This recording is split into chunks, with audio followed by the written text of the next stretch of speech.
সনদধারী একজন প্রার্থী আমরা আজকে এখানে উপস্থিত হয়েছি আমাদের দাবি আদায়ের জন্য। আমরা আজকে এখানে প্রথম উপস্থিত হইনি, আমরা এর আগে শান্তিপূর্ণ অনেকগুলো আন্দোলন করেছি।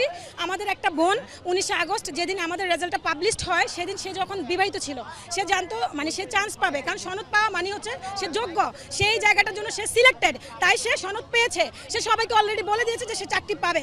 যখন সে দেখলো যে সে চাকরি পায়নি, সে সমাজে অবহেলা এবং নিন্দা সহ্য করতে না পেরে সে 19 আগস্ট আমাদের রেজাল্ট দিয়েছে, 20 আগস্ট সে সুইসাইড করেছে। আমরা সামাজিকভাবে সবাই অবহেলার শিকার। এখানে 16,212 জন আমরা মানে প্রার্থী, একজন মারা গিয়েছে। সে একজন মারা গিয়ে আমাদেরকে বলে গিয়েছে যে সে আসলে লজ্জা মেনে নিতে পারেনি, কিন্তু আমরা এখানে যারা প্রত্যেকটা মানুষ উপস্থিত আছি আমরা কেউ সুইসাইড করব না। এনটিআরসি ভুল নীতিমালার কারণে আমরা কেউ সুইসাইডের পথ বেছে নিব না। আমরা এই বাংলায় আমাদের অধিকার আদায়ের জন্য শেষ বিন্দু দিয়ে আমরা চেষ্টা করব ইনশাআল্লাহ। যদি এনটিআরসি কর্তৃপক্ষ আমাদের দাবি মেনে না নেয় তাহলে আমরা এই রাজপথ ছাড়ব না। আমাদের শরীরের শেষ রক্তবিন্দু দিয়ে হলেও আমরা এই বাংলায় বৈষম্য দূর করব ইনশাআল্লাহ।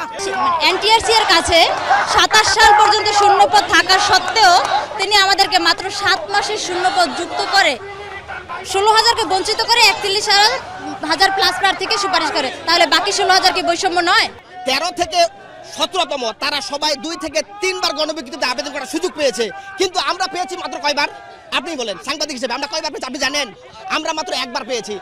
আমরা যখন একবার আবেদন, আমাদেরকে বলা হয় নাই যে আপনারা একবার আবেদন করে আর আবেদন করার চান্স পাবেন না। এখন এনটিআরসি চেয়ারম্যান বলতে তারা ভুল চয়েসের কারণে তারা নিয়োগ পায়নি। তো আপনি আমাদেরকে আগে বলেছিলেন যে আমরা এইবারেই দিব, তারপরে আর আমরা দিব না? আমরা কি জানতাম আমাদের সার্টিফিকেটের মেয়াদ আছে 3 বছর, তাহলে আমরা 3টা গণবিজ্ঞপ্তি পাবো? তো 3টা গণবিজ্ঞপ্তি আমরা পাবো না, আপনি এই কথা আগে বলেন নাই কেন? তাহলে আমরা দুর্গম এলাকায় চয়েস দিতাম, যেমন আমি নিজে আমি আশেপাশের এলাকায় দিয়েছি, যেহেতু আমার 3 বার চান্স আছে। আমি তো জানি না এবার দিয়ে আর দিবে না। তো সার্টিফিকেটের মেয়াদ যেখানে আছে 3 বছর, সেখানে আপনার 3 মাসের মাথায় কেমন করে 18তম সার্টিফিকেট আপনারা বাতিল করতে চাচ্ছেন? আমাকে এটা সুষ্ঠু একদম সঠিক ব্যাখ্যা দিবেন, কারণ আপনার যে কোনো সময় হুটহাট সিদ্ধান্ত নিতে পারেন না।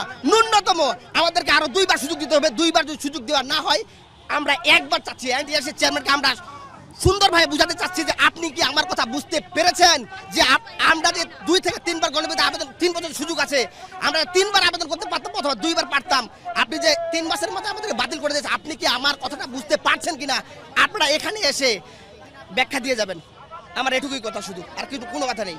প্রিলি রিটার্ন ভাইবা পাস করার পরেও সনদ দেওয়ার পরেও যদি আমরা অযোগ্য প্রমাণিত হই, এর থেকে আর দুঃখের বিষয় হতেই পারে না। আজকে আমাকে এই বাচ্চা নিয়ে রাস্তায় দাঁড়াতে হবে কেন? আজকে আমার কলেজে থাকার কথা, বাচ্চাদেরকে স্টুডেন্টকে পড়ানোর কথা, সেখানে আমাকে এই ছোট বাচ্চা নিয়ে এখানে রাস্তায় দাঁড়াতে হবে কেন? আমি জবাব চাই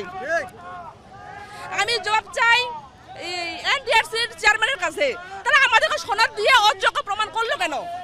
আমাদেরকে তো সনদ দেওয়া হয়েছে, নাকি আমরা যোগ্য না? তাহলে আমাদেরকে অযোগ্য প্রমাণিত হচ্ছে, আমরা সমাজের কাছে মুখ দেখাতে পারি না। আমরা হচ্ছে ফ্যামিলির কাছে ছোট হয়ে যাচ্ছি যে আমাদেরকে সনদ দেওয়া হয়েছে, অথচ আমাদের থেকে কম নাম্বার পোস্ট থাকাকালীনও আমাদেরকে নিয়োগ দেওয়া হচ্ছে না। যারা হচ্ছে আমাদের থেকে কম নাম্বার পেয়েছে তারাও নিয়োগ পেয়েছে, তারাও এখন আজকে পাঠশালায় যোগদান করেছে, অথচ আমরা নাম্বার বেশি পাওয়ার কারণে আমরা অযোগ্য প্রমাণিত হয়েছি কেন? আমার এটা জবাব চাই।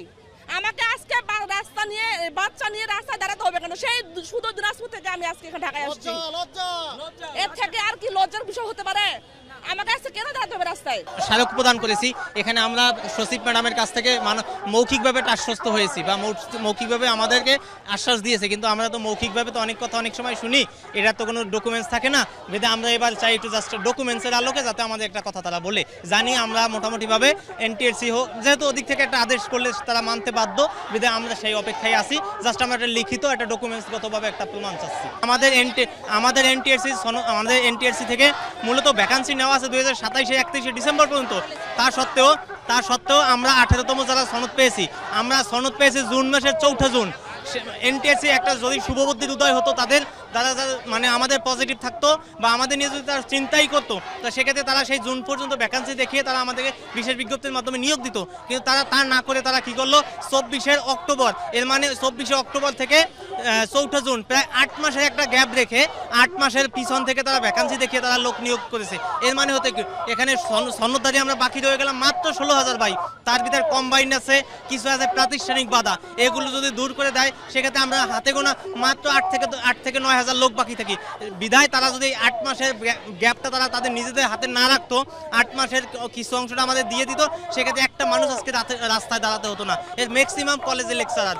বিধায় 2.5 বছর বিনিময়ের মাধ্যমে আমরা একটা সনদ অর্জন করেছি। এই সনদটা যাতে আমরা কাজে লাগাইতে পারি সেই দাবির জন্য আজকে আমরা রোডে এসেছি, রাস্তায় নেমেছি, বিভিন্ন দাঁড়ে দাঁড়ে ঘুরতেছি।